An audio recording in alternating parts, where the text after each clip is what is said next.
Hi, very warm welcome. It's Steve from maverickstar. Well, we know why everyone's here today, don't we? It's to see the latest magnetic North Pole progression and position.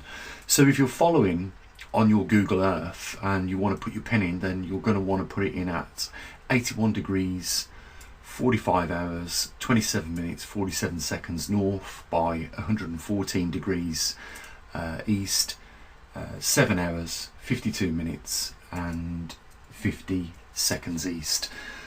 As you can see, we're still tracking west. We've covered a distance of 3.98 miles since the last time we measured it, and we are now well past the 40 degree mark, heading towards the 45 degree mark. It should be within these 2 points that we have significant progression in the magnetic North Pole migration. We still to this day don't know a lot about what is going to take place, and the simple fact is that there was no data the last time 780,000 years ago recorded so that we could benefit from that information. That's what we're covering today. It's a small observatory, funded by just you guys, the general public, and if we're lucky these days to get an orange and a couple of apples, we still make the most of what we get. And let's face it, look at what we're doing compared to the big organisations with regards to climate and what we talk about on this channel. We have submitted 3 major climate influences that take place other than what the mainstream media are talking about with regards to CO2. I'm talking about the grand solar minimum, the magnetic pole migration that is currently in process, and also a returning back to a glacial period. Not one of those 3 have been put on any particular agenda of importance by the mainstream. It's incredible, isn't it? Not only that, are we covering these things here at the observatory with real equipment using the scientific method, we are also trying to advance in the knowledge of alternative energy production. Now, again, your mainstream organisations, governments and media are not contributing one little thing towards this. It's down to just what we raise by individuals, and it's a shocker. If you look at the views on the video we did a couple of days ago and compare them to the views that we'll have on this in the next 24 hours, it shows you clearly that people are interested in the magnetic North Pole position and this progression that we're in. But sadly, when it comes to things like alternative sources of energy and things like that, there's very little interest.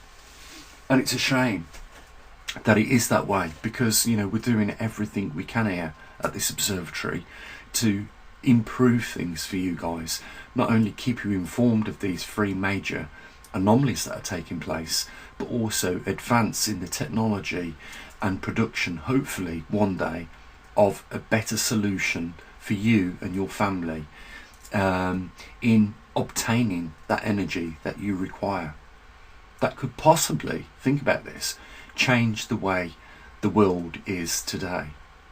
And we don't get Bob Squash from any government organisation or affiliation or any university.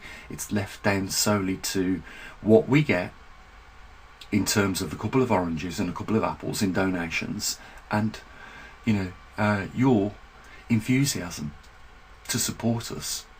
It's very important that we keep on moving forward, even if it is at a slow pace of speed. It doesn't matter so long as that we move forward. Now, with regards to the hydrogen and oxygen generator, let me tell you something. There are a lot of people that have meddled with these things, but I can tell you now, I will push this in directions that nobody has ever pushed it before, and we don't know whether that will lead to a success or just another failed attempt. But I think it's worth it, because we only need one success, and we're prepared to fail over 1,000 times in order to get that. You know me, I don't give up. It took me 2 years to program the Trimax system. I did it. And even despite, you know, the economic pressures that are being put on people, and obviously it reflects on how much we raise in revenue here at the observatory, we've still stood on the line with you guys. We've not backed down, and we've not let you down in any respect. You know, if anything, we are pushing harder and further forward. You know, all we ask is that you continue to support us. It's very important, because, you know, this is our big day of the month. And if we can't encourage people to support us today, it's going to be very difficult for the days coming for us, you know. So the link is down there in the description. And yes, of course, you know, getting back to the magnetic North Pole, you know, it's still pushing forward westerly. You know, we know where it's going. It's heading central Russia. But what happens from here to then is anyone's best guess. We just don't know. We've got no data other than what we record on a monthly process here at the observatory to go on. And what I can say is, you know, 3.9 miles since the last time we've made a measurement of the magnetic North Pole and positioned it is, you know, a great deal of distance. I know for some it seems like paint is being watched and observed drying, but it's not the case. You know, this is a big anomaly, and they very rarely come about.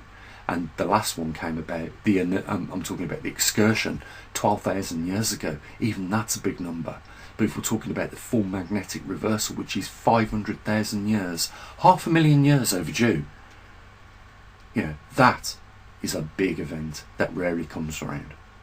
And that's why I think it's captured a lot of people's attention, because we simply don't know what will be the ramifications of this time, the Earth going through this rare anomaly.